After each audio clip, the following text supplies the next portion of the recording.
स्वयंभू मनु और उनकी पत्नी शतरूपा, जिनसे मनुष्यों की यह अनुपम सृष्टि हुई, इन दोनों पति पत्नी के धर्म और आचरण बहुत अच्छे थे। आज भी वेद जिनकी मर्यादा का गान करते हैं। राजा उत्तानपाद उनके पुत्र थे, जिनके पुत्र प्रसिद्ध हरिभक्त ध्रुव जी हुए। उन मनु जी के छोटे लड़के का नाम प्रियव्रत था, जिसकी प्रशंसा वेद और पुराण करते हैं। पुनः देवहूति उनकी कन्या थी, जो कर्दम मुनि की प्यारी पत्नी हुई और जिन्होंने आदिदेव दिनों पर दया करने वाले समर्थ एवं कृपालु भगवान कपिल को गर्भ में धारण किया। तत्वों का विचार करने में अत्यंत निपुण जिन कपिल भगवान ने सांख्य शास्त्र का प्रकट रूप में वर्णन किया, उन स्वयंभू मनु जी ने बहुत समय तक राज्य किया और सब प्रकार से भगवान की आज्ञा रूप शास्त्रों की मर्यादा का पालन किया। घर में रहते बुढ़ापा आ गया, परंतु विषयों से वैराग्य नहीं होता।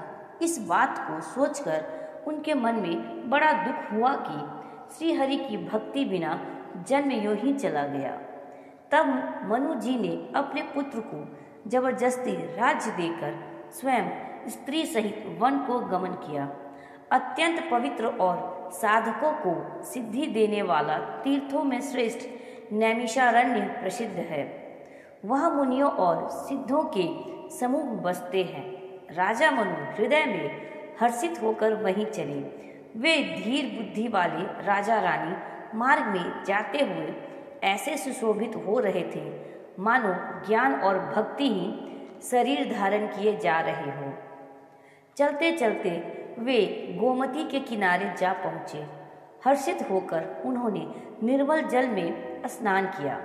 उनको धर्म धुरंधर राजश्री जानकर सिद्ध और ज्ञानी मुनि उनसे मिलने आए। जहाँ जहाँ सुंदर तीर्थ थे, मुनियों ने आदर पूर्वक सभी तीर्थ उनको करा दिए। उनका शरीर दुर्बल हो गया था।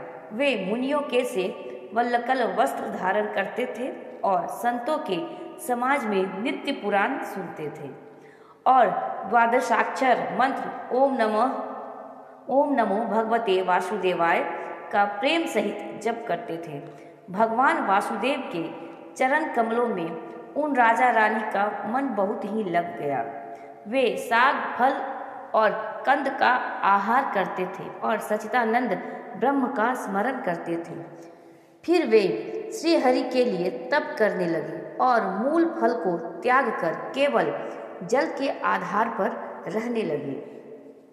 हृदय में निरंतर यही अभिलाषा हुआ करती कि हम कैसे उन परम प्रभु को आंखों से देखें, जो निर्गुण अखंड अनंत और अनादि है, और परमार्थवादी ब्रह्मज्ञानी तत्ववेता लोग जिनका चिंतन किया करते हैं, जिन्हें वेद नेति नेति यह भी नहीं कहकर निरूपण करते हैं, जो आनंद स्वरूप उपाधि रहित और अनुपम है, एवं जिनके अंश से अनेकों शिव ब्रह्मा और विष्णु भगवान प्रकट होते हैं। ऐसे महान प्रभु भी सेवक के वश में हैं और भक्तों के लिए दिव्य लीला विग्रह धारण करते हैं। यदि वेदों में यह वचन सत्य कहा है, तो हमारी अभिलाषा भी अवश्य पूरी होगी। इस प्रकार जल का आहार करके तप करते 6000 वर्ष बीत गए। फिर 7000 वर्ष की वे वायु के आधार पर रहे। 10,000 वर्ष तक उन्होंने वायु का आधार भी छोड़ दिया। दोनों एक पैर से खड़े रहे। उनका अपार तप देखकर ब्रह्मा, विष्णु और शिव जी कई बार मनु जी के पास आए। उन्होंने इन्हें अनेक प्रकार से ललचाया और कहा कि कुछ वर मांगो, पर ये परम धैर्यवान राजा रानी अपने तप से किसी के डिगाई नहीं टिके। यद्यपि उनका शरीर हड्डियों का ढांचा मात्र रह गया था, फिर भी उनके मन में जरा भी पीड़ा नहीं थी। सर्वज्ञ प्रभु ने अन्य गति आश्रय वाले तपस्वी राजा रानी को निज दास जाना। तब परम गंभीर और कृपा रूपी अमृत से सनी हुई यह आकाशवाणी हुई कि वर मांगो। मुर्दे को भी जिला देने वाली यह सुंदर वाणी कानों में छेदों से होकर जब हृदय में आई, तब राजा रानी के शरीर ऐसे सुंदर और हृष्ट पुष्ट हो गए मानो अभी घर से आए हों। कानों में अमृत के समान लगने वाले वचन सुनते ही उनका शरीर पुलकित और प्रफुल्लित हो गया। तब मनु जी दंडवत करके बोले, प्रेम हृदय में समाता न था। हे प्रभु सुनिए, आप सेवकों के लिए कल्प वृक्ष और कामधेनु हैं। आपकी चरण रज की ब्रह्मा विष्णु और शिव जी भी वंदना करते हैं। आप सेवा करने में सुलभ हैं तथा सब सुखों के देने वाले हैं। आप शरणागत के रक्षक और जड़ चेतन के स्वामी हैं।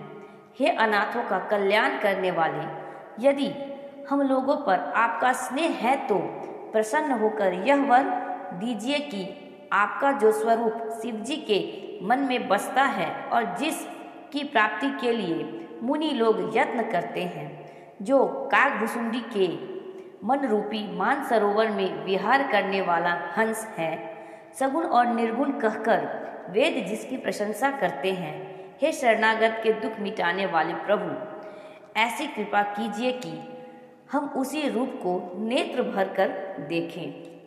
राजा रानी के कोमल विनय युक्त और प्रेम रस में पगे हुए वचन भगवान को बहुत ही प्रिय लगे।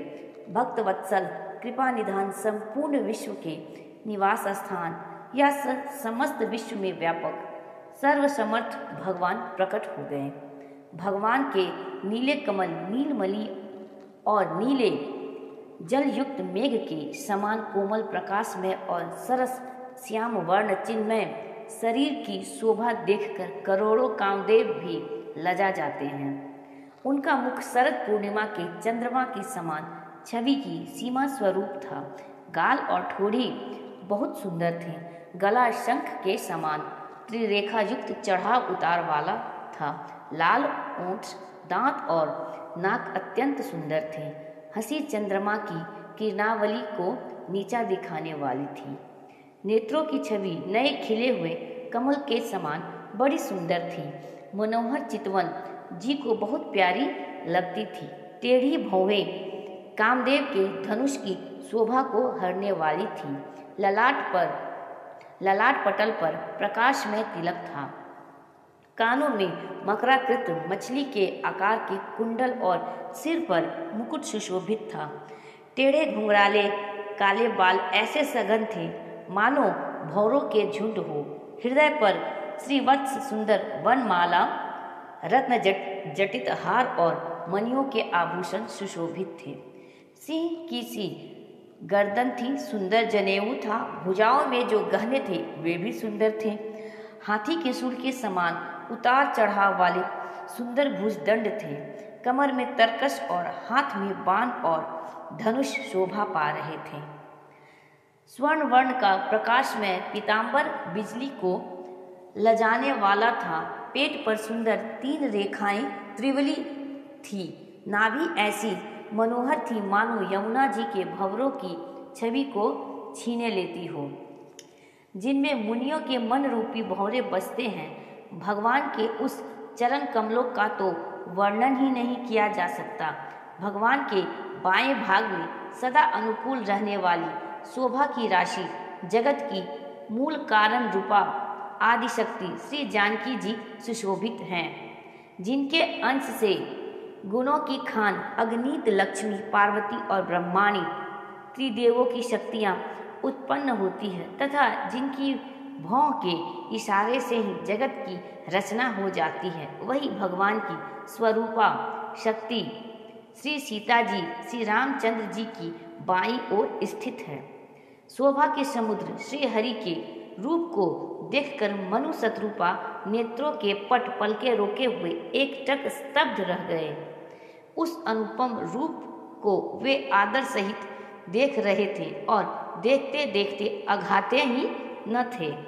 आनंद के अधिक वश में हो जाने के कारण उन्हें अपने देह की सुधि भूल गई। वे हाथों से भगवान के चरण पकड़कर दंड की तरह सीधे भूमि पर गिर पड़े। कृपा की राशि। प्रभु ने अपने कर कमलों से उनके मस्तकों का स्पर्श किया और उन्हें तुरंत ही उठा लिया। फिर कृपा निधान भगवान बोले, मुझे अत्यंत प्रसन्न जानकर और बड़ा भारी दानी मानकर जो मन को भाई वही वर मांगो। प्रभु के वचन सुनकर दोनों हाथ जोड़कर और धीरज धरकर राजा ने कोमल वाणी कही, हे नाथ, आपके चरण कमलों को देखकर अब हमारी सारी मन कामनाएं पूरी हो गई। फिर भी मन में एक बड़ी लालसा है, उसका पूरा होना सहज भी है और अत्यंत कठिन भी, इसी से उसे कहते नहीं बनता। हे स्वामी, आपके लिए तो उसका पूरा करना बहुत सहज है, पर मुझे अपनी कृपणता दीनता के कारण वह अत्यंत कठिन मालूम होता है।